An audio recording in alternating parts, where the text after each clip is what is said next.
20वीं सदी की शुरुआत का भारत एक ऐसा समय जब समाज धर्म और जाति की कठोर बंधनों में जकड़ा हुआ था। जीवन के सबसे सामान्य अधिकार भी जाति के नाम पर छीने जा रहे थे। लाखों लोग जिन्हें अछूत कहा जाता था, वो लोग मानवीय गरिमा और आत्मसम्मान से वंचित थे। यह कहानी है उस संघर्ष की जिसने इस जंजीरों को तोड़ने की कोशिश की। यह कहानी है महाड़ तालाब आंदोलन की। यह उस समय की बात है जब भारत का पारंपरिक समाज 4 वर्णों में बुरी तरह से विभाजित था। ब्राह्मण, क्षत्रिय, वैश्य और शूद्र।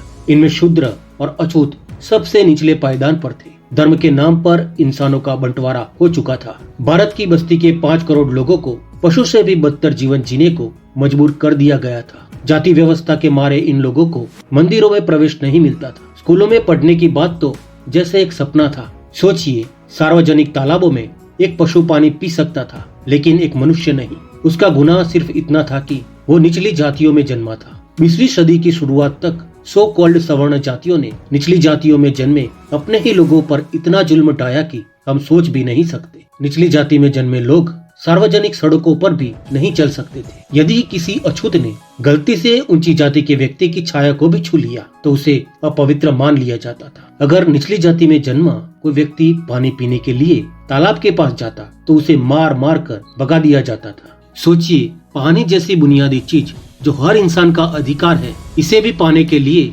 समाज के एक बड़े हिस्से को संघर्ष करना पड़ रहा था। लेकिन बदलाव की पहली चिंगारी जल चुकी थी। डॉक्टर भीमराव अंबेडकर एक ऐसा नाम जिसने भारतीय समाज में नई चेतना जगाई। बचपन से उनको भी जातिगत भेदभाव करके सताया गया था, लेकिन उन्होंने इस बात को अपनी कमजोरी बनने नहीं दिया। वह खूब पढ़े और शिक्षा को ही उन्होंने अपना हथियार बनाया और कोलंबिया यूनिवर्सिटी से लेकर लंदन स्कूल ऑफ इकोनॉमिक्स तक अपनी पहचान बनाई थी। बाबा साहेब हमेशा अपने लोगों को एक बात याद दिलाते, शिक्षा वह शस्त्र है जिससे पूरी दुनिया बदली जा सकती है। लेकिन शिक्षा का उद्देश्य तभी पूरा होता है जब हर इंसान को समान अधिकार मिलता है। बाबा साहेब के इन शब्दों ने सभी दमित लोगों में जान फूंक दी। महाड़ का चौदार तालाब साल 1869 में सबके लिए खोल दिया गया था, लेकिन अभी तक अछूतों को इस तालाब से दूर रखा गया था। डॉक्टर बाबा साहेब आम्बेडकर का ध्यान इस अन्याय पर गया और उन्होंने इस अन्याय को हमेशा के लिए खत्म करने के लिए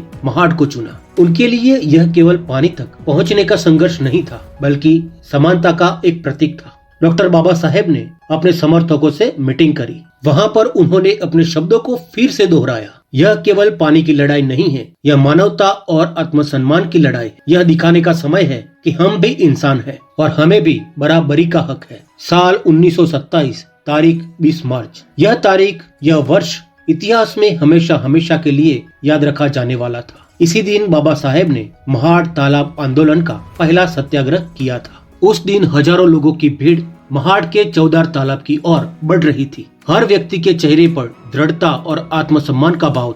करीब 10,000 लोग तालाब को घेर कर खड़े थे। उस दिन उन लोगों ने पानी को छुआ, उन लोगों ने पानी को पिया जिसे जातिवादी लोग अपवित्र समझते आए थे। जब भीड़ ने तालाब से पानी पिया तब महिलाओं के चेहरे पर खुशी थी और पुरुषों की आंखों में बंधन तोड़ने की हिम्मत झलकती थी। भीड़ पूरे जोश के साथ नारा लगाने लगा, हम इंसान हैं, समानता हमारा अधिकार है। यह केवल एक प्रतिक्रिया नहीं थी, यह उन पुरानी परंपराओं और रूढ़ियों पर खुला प्रहार था जिसने लाखों लोगों को अमानवीय जीवन जीने पर मजबूर किया था। जातिवादी लोग ये सब देखकर होश खो बैठे। उन लोगों ने बाबा साहेब के लोगों पर हमला कर दिया। दोनों गुटों के बीच संघर्ष हुआ, लेकिन बाबा साहेब ने अपने लोगों से शांति बनाए रखने की अपील की। दूसरी ओर जातिवादियों द्वारा 100 गड़े गाय के गोबर से तालाब को शुद्ध किया गया और जाहिर कर दिया गया कि अब ये तालाब पवित्र हो गया है, हिंदू लोग फिर से पानी पी सकते हैं। लेकिन जातिवादियों की हरकतें यहाँ तक नहीं रुकी। उन्होंने डॉक्टर बाबा साहेब और उनके अनुयायियों को धमकियां दी, लेकिन सबके दिलों में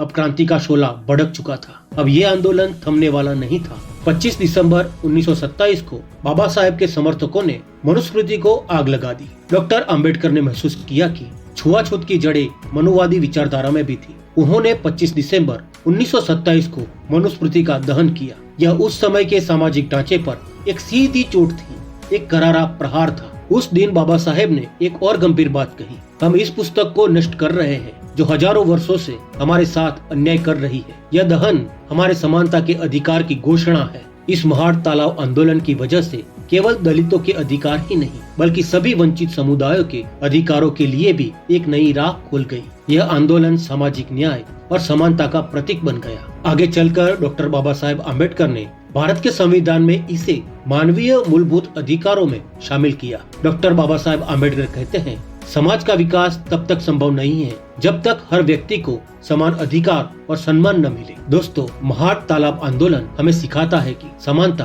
और न्याय के लिए लड़ी गई लड़ाई कभी व्यर्थ नहीं जाती। यह उन लाखों लोगों के लिए प्रेरणा है जो आज भी भेदभाव के खिलाफ लड़ रहे हैं। मेरे प्यारे दोस्तों, समानता, न्याय और मानवता के लिए संघर्ष अभी जारी है। आइए हम मिलकर इसे पूरा करें। जय भीम, नमो बुद्धाय।